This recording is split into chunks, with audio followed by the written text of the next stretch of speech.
हवाई जहाज को बेच दिया, पनिया जहाज को बेच दिया, खाद्य और खाद्यान्न को बेचने जा रहा है, बेच दिया है। भाइयों, हम कहना चाहते हैं कि पिछले 10 सालों में पार्लियामेंट के अंदर विपक्ष नाम का कोई चीज नहीं था, विपक्ष विहीन पार्लियामेंट था। लेकिन इस बार कम्युनिस्ट पार्टी की अगुवाई में पूरे देश के अंदर लाल झंडा और हरा झंडा और तिरंगा झंडा की एकता बनाकर महागठबंधन इंडिया ब्लॉक का निर्माण किया गया। और वो इंडिया ब्लॉक जो चुनावी समर में गया 2024 के लोकसभा चुनाव में,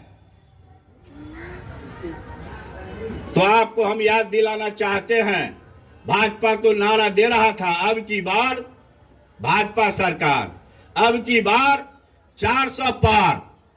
लेकिन न 400 पार हुआ, न पिछला रिकॉर्ड उनका 303 हुआ, 240 पर वो सिमट गए।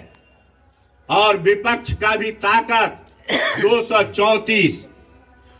आज उनकी सरकार है 2 अविश्वासी नेताओं के चलते। बिहार के वो पलटू कुमार है, कोई विश्वास उन पर नहीं है, कब पलटी मार देंगे। और दूसरा है चंद्रबाबू नायडू। ये दोनों के बैसाखी पर आज नरेंद्र मोदी की सरकार पार्लियामेंट में चल रही है।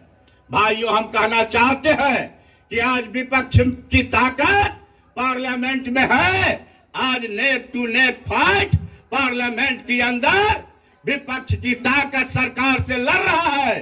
पिछले 10 साल का हिसाब विपक्ष उससे मांग रहा है। एक से एक काला कानून पिछले 10 साल में लाया।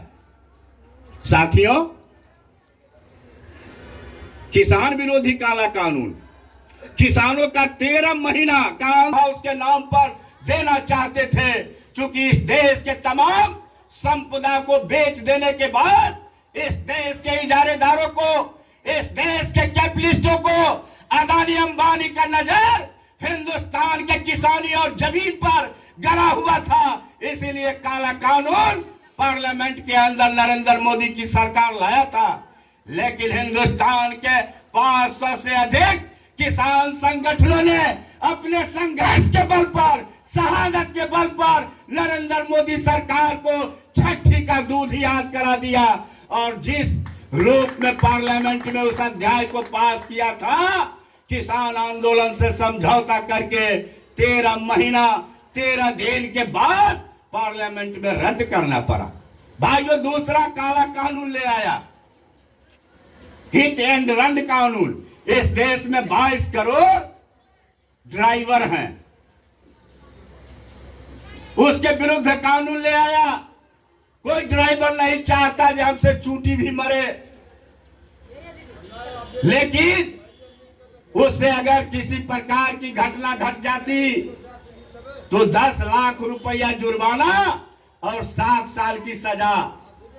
ट्रक मालिक, बस मालिक को कुछ नहीं देना पड़ता। लेकिन हिंदुस्तान के 22 करोड़ ड्राइवरों ने 3 दिन का भारत बंद करके, जब भारत का चक्का ठप हो गया, भारत सड़क पर ठप हो गया, तो नरेंद्र मोदी को पीछे हटना पड़ा और इस कानून को वापस लेना पड़ा। उसी तरह पूर्व में भूमि अधिग्रहण कानून लाया था, किसान आंदोलन ने लड़कर उसको भी पीछे बढ़ाने के काम करते रहे। हम उनसे आग्रह करते हैं कांग्रेस रघुनाथ झा जी से और श्रद्धांजलि सभा को संबोधित करें।